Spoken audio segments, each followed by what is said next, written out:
Israel Iran के बीच चल रहे युद्ध में अमेरिका की भी एंट्री हो गई है। अमेरिका ने ईरान की 3 न्यूक्लियर साइट्स पर बमों और मिसाइलों की बारिश कर दी है। अमेरिकी राष्ट्रपति ट्रंप ने ईरान पर हमले के 3 घंटे बाद देश को संबोधित किया। इस दौरान ट्रंप ने कहा कि ईरान के अहम न्यूक्लियर साइट्स पूरी तरह से तबाह कर दी गई है। अमेरिका ने ईरान की फोर्डो न्यूक्लियर साइट तबाह करने के लिए बंकर बस्टर GBU-57 बम का इस्तेमाल किया। यह बम लगभग 30,000 पाउंड गहराई में दबे बंकरों और सुरंगों पर हमला करने के लिए डिजाइन किया गया है। ऐसा माना जाता है कि विस्फोट करने से पहले सतह से लगभग 200 फीट नीचे पहुंचकर तबाही मचा देता है। मीडिया रिपोर्ट्स के मुताबिक अमेरिका ने GBU-57 बम के साथ 30 टॉमहॉक लैंड अटैक मिसाइलें भी दागी हैं। अमेरिकी नौसेना ने ये मिसाइलें USS जॉर्जिया पनडुब्बी से ईरान की 2 न्यूक्लियर साइट्स नतांज और इस्फहान पर दागी हैं। बता दें कि USS जॉर्जिया एक ओहियो क्लास गाइडेड मिसाइल पनडुब्बी है, जिसे अमेरिकी नौसेना ने सटीक और लंबी दूरी के हमलों के लिए डिजाइन किया हुआ है। ये पनडुब्बी 154 टॉमहॉक क्रूज मिसाइल एक साथ ले जा सकती है। USS जॉर्जिया पनडुब्बी को दुनिया की सबसे घातक समुद्री हथियार प्रणालियों में से एक माना जाता है। A short time ago, the U.S. military carried out कुछ वक्त पहले अमेरिकी सेना ने ईरान की 3 प्रमुख परमाणु सुविधाओं फोर्डो, नतांज और इस्फहान पर बड़े पैमाने पर सटीक हमले किए। Isfahan. Everybody heard those names for years as they built. हर किसी ने सालों तक उन नामों को सुना है जब उन्होंने इस भयावह विनाशकारी उद्यम का निर्माण किया था। Nuclear enrichment capacity and a stop to the nuclear threat posed by the हमारा मकसद ईरान की परमाणु संवर्धन क्षमता को नष्ट करना और दुनिया के नंबर 1 आतंकवाद प्रायोजक राज्य द्वारा उत्पन्न परमाणु खतरे को रोकना था। Iran's key nuclear enrichment facilities have been completely and totally obliterated. आज रात मैं दुनिया को ये बता सकता हूं कि ये हमले एक शानदार सैन्य सफलता थी। ईरान की प्रमुख परमाणु संवर्धन सुविधाएं पूर्णतः नष्ट कर दी गई हैं। Prime Minister Bibi Netanyahu, we worked as a team like perhaps no team has ever worked before. मध्य पूर्व के दबंग ईरान को अब शांति स्थापित करनी होगी। अगर वो ऐसा नहीं करते हैं तो भविष्य में हमले कहीं ज्यादा बड़े और बहुत आसान हो जाएंगे। The great American patriots who flew those magnificent machines tonight, and all of the United States military on an operation the likes of which the world has not seen in many, many decades. दरअसल Israel ने 13 जून को operation rising line launch कर Iran के परमाणु ठिकानों पर हमला बोल दिया था। इसके जवाब में ईरान ने इजराइल के कई शहरों पर जोरदार अटैक किया था, जिसके बाद अमेरिका ने ईरान को कई बार चेतावनी भी दी थी। अमेरिकी चेतावनी का जवाब ईरान की तरफ से भी दिया गया था। अमेरिकी राष्ट्रपति ट्रंप ने तो यहां तक कहा था कि इजराइल ने ईरान पर हमला कर ठीक किया है। ट्रंप के इस बयान के बाद से ये अटकलें लगने लगी थी कि क्या अमेरिका इस जंग में शामिल होगा, लेकिन तब राष्ट्रपति ट्रंप के हवाले से व्हाइट हाउस की तरफ से यह बयान जारी किया गया था कि राष्ट्रपति ट्रंप अगले 2 हफ्ते में तय करेंगे कि अमेरिका इस युद्ध में उतरेगा या नहीं। हालांकि ईरान की न्यूक्लियर साइट्स पर अमेरिकी हमले के बाद यह साफ हो गया है कि अमेरिका ईरान पर हमला करने की तैयारियों में जुटा हुआ था।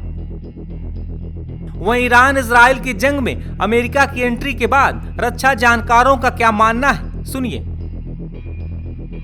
21 जून की रात को अमेरिका ने जो ईरान की 3 न्यूक्लियर साइट्स के ऊपर हमला किया है, इससे जो भी इजराइल और ईरान के बीच लड़ाई चल रही है उसमें एक नई दिशा आ गई है और लड़ाई भड़कने की जो है एक चांस बढ़ गई है, क्योंकि अमेरिका की डायरेक्ट इन्वॉल्वमेंट जो है वो शायद ईरान ही नहीं कई और देश भी इसको बर्दाश्त ना करें। जैसे हाल ही में यमन ने तो अनाउंस भी कर दिया है कि वो भी ईरान के साथ इस लड़ाई में हिस्सा लेगा। तो इससे आगे क्या हो सकता है? अब आगे देखिए, सबसे पहली बात तो ये है कि क्या अमेरिका कंटिन्यू करेगा या सिर्फ इस बॉम्बिंग के बाद बंद कर देगा। दूसरा, जो ईरान के मित्र देश हैं वो इस लड़ाई में आएंगे डायरेक्टली या इनडायरेक्टली। तीसरा, ये लड़ाई और कितना लंबी देर तक चलती है। चौथा, अमेरिका के जो ठिकाने हैं, मिलिट्री ठिकाने हैं मिडिल ईस्ट और यूरोप में, उनके ऊपर इसका क्या असर पड़ेगा।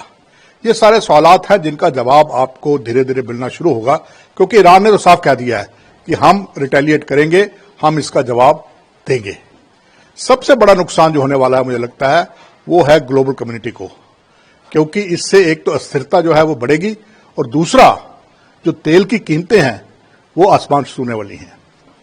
सर वही इससे क्योंकि मिडिल ईस्ट जो है जो सारी कंट्रीज है वहाँ देश पूरा वर्ल्ड जो है डिपेंडेंट है उनके ऊपर ऑयल को लेकर, तो अगर ये वॉर बढ़ता है और भी कंट्रीज इसमें ज्वाइन करती है तो कितना पूरा ग्लोबल एक प्रॉब्लम हो जाएगा। देखिए, जैसे मैंने कहा तेल की कीमतें बढ़ने वाली हैं और अगर खुदा न खास्ता स्टेट ऑफ हॉर्मुज किसी कारणवश ईरान बंद कर देता है तो फिर तो ये कठिनाई बहुत ही ज्यादा बढ़ने वाली है।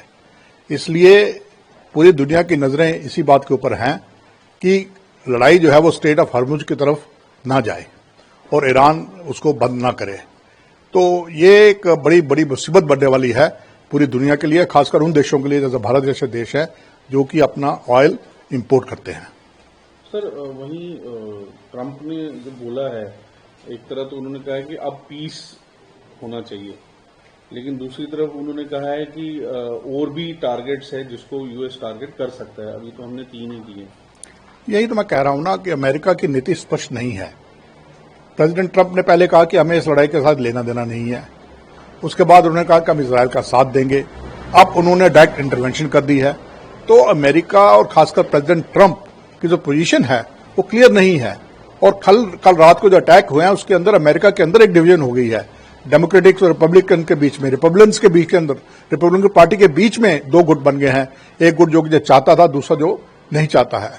तो इस तरह से अमेरिकन पॉलिटिक्स के अंदर भी और अमेरिका की जो पॉलिसी है उसके ऊपर भी क्वेश्चन मार्क है। सर वहीं बेंजामिन नेतन्याहू ने कहा कि बड़ा बोल्ड डिसीजन है, उन्होंने वेलकम किया इसको। वो तो कहेंगे ही, क्योंकि उनका तो स्टेटेड एम ही इस लड़ाई का यही है कि ईरान की न्यूक्लियर फैसिलिटीज को तबाह करना है। तो उनकी तरफ से तो ये कहा जाए, जो शाबाश दी गई है अमेरिका को, वो दुरुस्त है। लेकिन ईरान ने जो कहा है वो भी चौंकाने वाली बात है। ईरान ने कहा है कि हमने वहां से पहले ही अपने जो वहां पे न्यूक्लियर हमारी एसेट्स थी हमने वहां से हटा ली थी, इसलिए वहां कोई नुकसान नहीं हुआ है। तो फिर फायदा क्या हुआ इस स्ट्राइक का? सर वही यूएन सेक्रेटरी जनरल भी काफी चिंतित है। उन्होंने कहा है कि डी एस्केलेशन होना चाहिए, ये काफी डेंजरस हुआ जो भी यूएस ने किया। UN has become an ineffective body. एक बिल्कुल ही यूनाइटेड जो संयुक्त राष्ट्र है वो एक इनइफेक्टिव बॉडी बन चुकी है। अमेरिका संयुक्त राष्ट्र की सुनता नहीं है, अमेरिका अपनी मर्जी चलाता है और जब अमेरिका कुछ करता है तो संयुक्त राष्ट्र भी चुप हो जाता है। तो इसलिए इनके बयानात पर ज्यादा ध्यान नहीं देना चाहिए। इंडिया को कितना असर हुआ है इस सारे? देखिए, इंडिया चाहता है कि ये लड़ाई दोनों देश मिलकर सुलझाएं और जल्द से जल्द इस पर जो खत्म होनी चाहिए। इंडिया नहीं चाहता कि किसी के दबाव में आकर लड़ाई खत्म की जाए। तो इसलिए भारत का जो मौकिफ है, भारत का जो स्टांस है बिल्कुल साफ है, भारत उसको भी दृढ़ है। लेकिन जो हालात बन रहे हैं जिनसे तेल की कीमतें बढ़ने वाली हैं और स्थिरता जो बढ़ रही है दुनिया के अंदर, उससे निश्चित है कि बाकी देशों की तरह भारत भी चिंतित होगा। तो क्या लगता है कि एस्केलेशन होगा? क्योंकि इसमें हो सकता है कि अगर एस्केलेशन हो तो चाइना और बाकी उनको भी पढ़ना पड़ेगा, इसमें बड़ी कंट्रीज को भी वर्ल्ड वॉर की तरफ जा रहा है। जैसे मैंने कहा कि वर्ल्ड वॉर की तरफ तो नहीं, लेकिन एस्केलेशन है। और जो ईरान के साथी हैं, जैसे इनका अपना नाम लिया आपने, चीन, नॉर्थ कोरिया, रशिया, अगर ये देश क्या लड़ाई में डायरेक्ट शामिल होंगे, ये सवाल अभी इतना जल्दी आप जवाब नहीं दे सकते, क्योंकि उनके भी अपने इंटरेस्ट हैं। लेकिन लड़ाई बढ़ रही है, इसका दायरा बढ़ रहा है और अगर डायरेक्ट नहीं तो इनडायरेक्ट सपोर्ट जो है ईरान के लिए काफी बढ़ेगी।